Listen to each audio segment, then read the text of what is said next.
Assalamualaikum warahmatullahi wabarakatuh. Izin memperkenalkan diri, saya Enu Ramadhani dengan NIM D0024 122 dari kelompok B1. Pada video kali ini, saya akan em, mempresentasikan laporan praktikum dari praktikum anatomi blok 2.1 yaitu oroparetika dan juga sistem reproduksi. Yang pertama, jelaskan secara runtut mekanisme dari ereksi dan ejakulasi.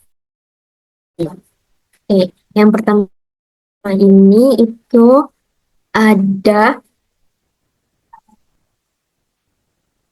ereksi. Nah, mekanisme ereksi ini dia eh, dia oleh sistem saraf parasimpatis, yaitu ketika kita rest dan digest.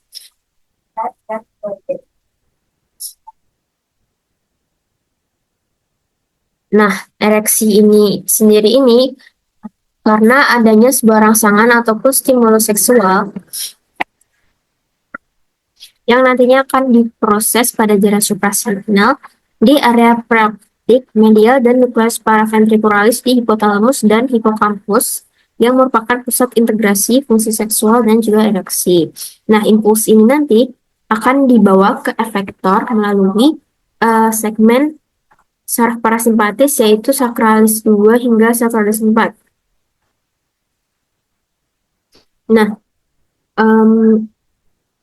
eferen oleh nervus erigientes yang merupakan serabut parasimpatis itu sendiri nanti akan memberikan beberapa efek berupa relaksasi dari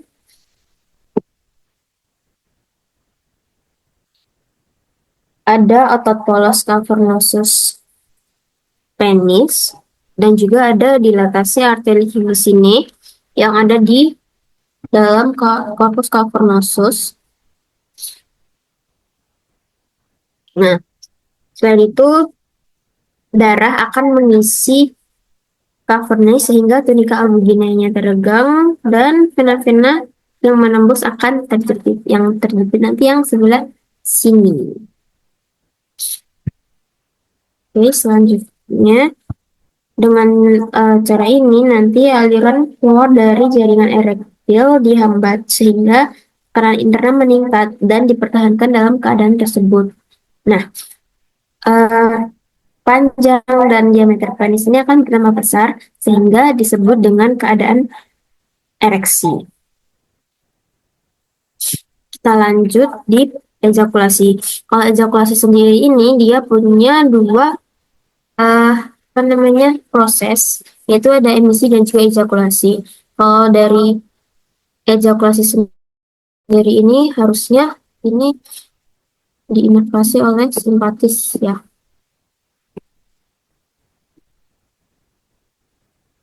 Simpatis harusnya. Oke.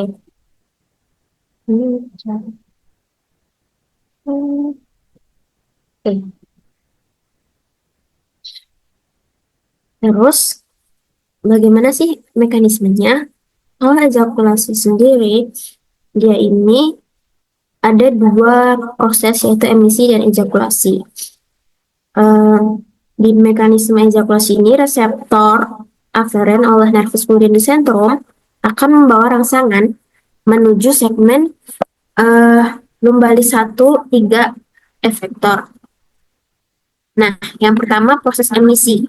Proses emisi itu merupakan proses transmisi dari substansia cairan semen ke dalam uretra menuju ostium ductus ejaculatoris pada uretra pars prostatica lebihnya. Oke, sudah. Selanjutnya, pada saat proses emisi ini, dinding ductus deferens akan berkontraksi, otot-otot kelenjar vesikalis dan juga bulbo uretralisnya akan berkontraksi sehingga sphincter vesika urinarnya juga akan kontraksi. Selanjutnya yaitu proses yang kedua itu proses ejakulasi. Ejakulasi nanti keluarnya cairan semen atau substansi tadi dari ostium ureter eksternum. Nah, ketika proses ejakulasi ini akan menyebabkan kontraksi pada arteri Heli sini sehingga mengalirkan darah ke venula ditambah kontraksi musculus bulbus spongiosum sama bulbus ischiocavernosus. Ini, nah, sehingga terjadi adanya dorongan mekanis untuk mengeluarkan semen dari uretra. Kita lanjut pada soalan yang kedua, yaitu jelaskan secara runtut organa genitalia feminina eksterna. Jadi, organa genitalia feminin itu ada dua, yaitu interna dan juga eksterna. Interna ini dia ketika berada di dalam kavitas uh, di kavitas pelvis atau true pelvis. Sedangkan kalau OGF eksterna ini berada di luar dari kavitas pelvis perineum. Oke, struktur yang pertama pada OGF eksterna ini ada yang namanya mons pubis. Mons pubis ini bagian ini. Mons pubis ini merupakan area kulit menonjol menutupi symphysis os pubis dan ditutupi oleh pubes atau rambut pubis. Oke, yang selanjutnya itu ada klitoris. Klitoris ini yang benar, yang itu, yang itu. Oke, jadi klitoris ini itu merupakan homolog dari glans penis yang ada di pria. Dan klitoris ini merupakan organ erektil. Oke, selanjutnya itu ada labia mayora atau labium maius. Labium maius ini yang mana sih? Labium maius itu yang ini dan juga yang di sini. Labium maius ini merupakan pelipatan kulit yang menonjol yang membentang ke arah caudodorsal dari mons pubis. Dia ini berhomolog sama skrotum pada pria. Ke arah anterior dan posterior, labia mayora dexter dan sinister ini akan saling bertemu membentuk commissura labiorum anterior et posterior. Commissura labiorum. Di sini dan juga di sini dan di sini. Oke. Selanjutnya itu ada labia minora atau labium minus. Labium minora ini merupakan lipatan yang tidak mengandung lemak ataupun kulit yang tidak berambut. Terletak di antara kedua labium mayora. Labium minora ini membatasi bagian lateral dari OUE dan orificium vagina. Pada wanita yang sudah pubertas, akhiran posterior dari labium minora dextra ini akan berhubungan membentuk frenulum labiorum pudendi atau faucet.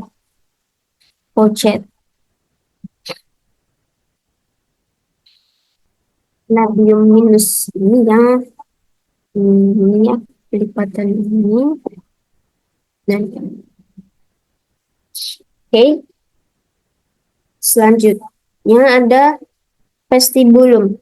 Vestibulum ini merupakan ruangan yang dikelilingi oleh labium minus yang menjadi muara dari ostium uretra, ostium vaginal, dan ductus glandula vestibularis mayor dan juga minor.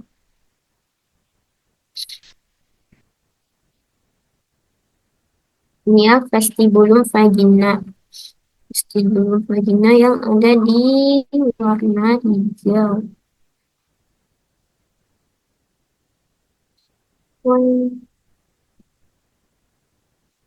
Ya, selanjutnya, struktur selanjutnya itu ada glandula vestibularis mayor atau glandula Bartholin.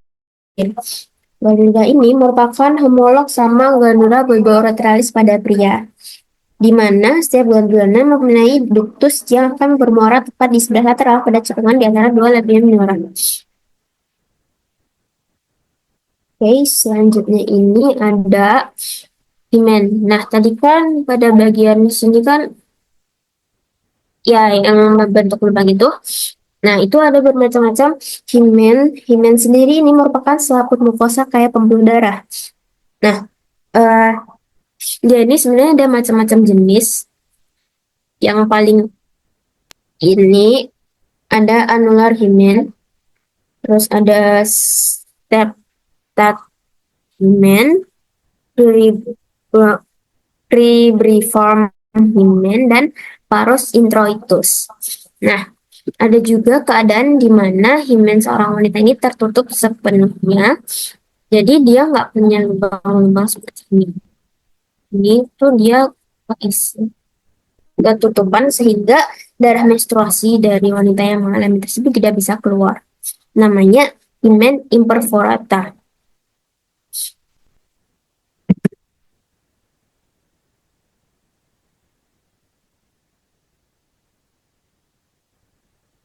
Oke, kita lanjut juga. Tadi ya di sini ada glans clitoris, cross clitoris, labium minus bedendi, bulbus, vestibuli, glandula vestibuli mayor, ada corpus cavernosum, dan ada OUE. Selanjutnya vaskularisasi dari um, vaskularisasinya sendiri itu ada dari arteri pudenda interna. Dia ini ada arteri perinealis, bulbus vestibuli, dorsalis clitoridis, dan fembralis profunda. Sedangkan untuk venanya sendiri ada vena pudenda externa yang vena vena magna, dan ada vena dorsalis clitoridis profunda yang bercambang ke vena pudenda interna. Dan juga ada vena dorsalis clitoridis superficialis yang akan bercambang ke vena vena magna juga. Nah, untuk inervasinya sendiri ini ada dua. Yang pertama ada nervus cavernosi clitoridis panlucicovici, dia gunanya buat ereksi. Sedangkan kalau nervus pudendus ini untuk somatosensory. Oke, kita lanjut ke soal yang ketiga, yaitu jelaskan anatomi dari REN beserta vaskulari dan inervasinya. REN itu ginjal ya. Jadi ginjal ini merupakan organa retroperitoneal. Nah, REN ini dia yang sinistra, yang kiri, dia ini terletak di vertebra thoracalis 12 hingga ke vertebra lumbalis ketiga.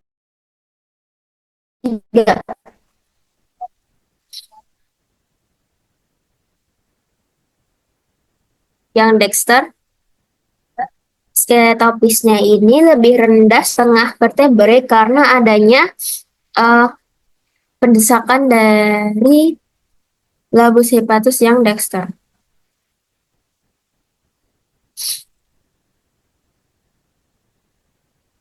Selanjutnya ini ada lapisan-lapisan dari REN. Yang pertama ini ada kapsula fibrosa. Kapsula fibrosa itu pembungkus yang melingkupi REN itu sendiri. Maaf. Oke, nah selanjutnya itu ada perirenal. Nah, perirenal ini ada apa ya namanya lemak atau adiposa yang meliputi dari kapsula fibrosa ini tadi yang di sini. Terus selanjutnya ada fascia renalis. Fascia renalis ini merupakan lapisan membranosa yang terletak di luar perirenal fat dan glandula. Fascia renalis. Fascia renalis Yang putih ini, oke. Selanjutnya ada pararenal fat yang di luar dari fascia renalis. Nah, ren ini difixator oleh fascia renalis, arteri vena renalis, dan juga corpus adiposum yang berupa pararenal dan perirenal fat. Oke, kita lanjut. Jadi, ren ini ada dua struktur. Yang pertama itu struktur eksternal. Kalau eksternalnya akan terlihat dari fasiesnya yang ada anterior dan juga posterior. Kalau yang ini terlihat dari posisi anterior. Selanjutnya juga dia punya polus atau ekstremitas yang itu superior atau cranial dan juga inferior atau caudal. Dan juga dia juga punya margo lateral di mana bentuknya lebih konveks atau cembung, sedangkan di medialnya ini bagiannya lebih cekung. Dia berisi arteri renalis pada media, terus ada vena renalis, dan juga ada bagian um, pelvis renalis pada posterior.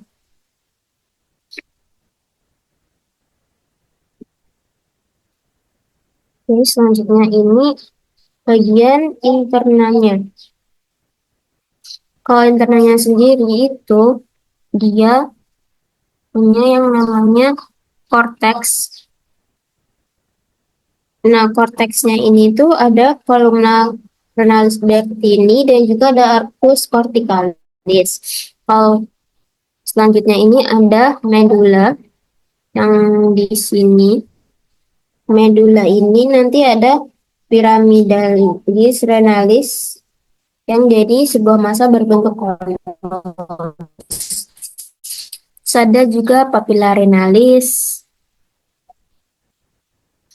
ada foramina papillaris. Ini berupa lubang-lubang ujung papilla renalis dan muara ductus papillaris bertini.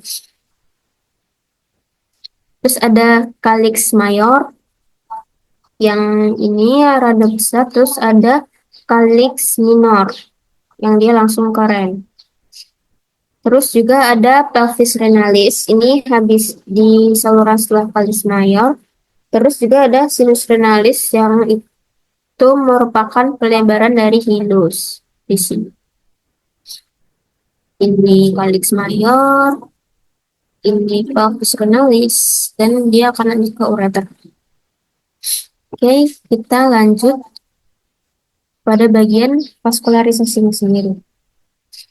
Nah,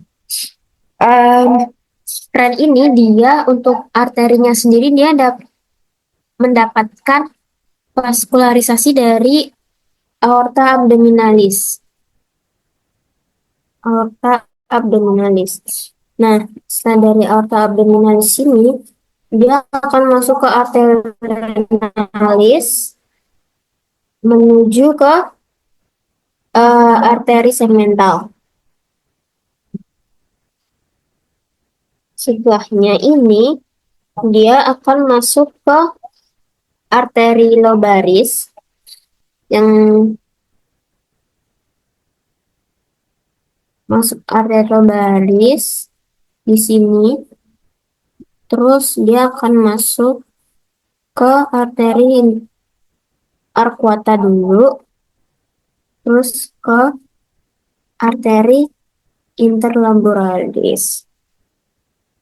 Terus di arteri interlaboralis ini dia masuk ke arteri aferen, kemudian menuju glomerulus, dan menuju ke eferen arterial.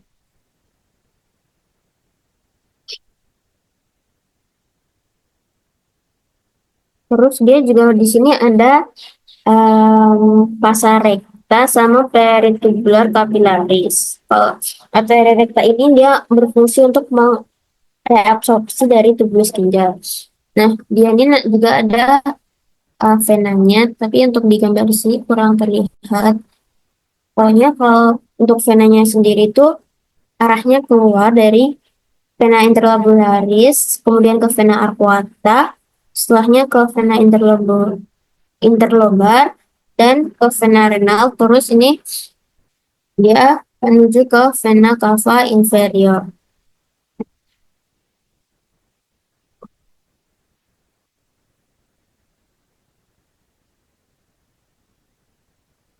Selanjutnya untuk inervasi sendiri itu dia ada di plexus renalis, yaitu somatic aferennya berupa nervis pelvici, terus ada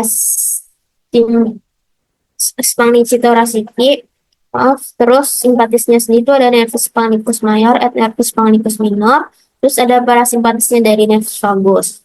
Terus plexus renalisnya ini nanti berhubungan dengan plexus testicularis. Dan dia juga punya drainase limfatiki masing-masing ren bermuara ke nodi aortiki lateral atau membalas di sekeliling tangkah arteri renalis. Mungkin itu saja dari saya. Ya. Wassalamualaikum warahmatullahi wabarakatuh.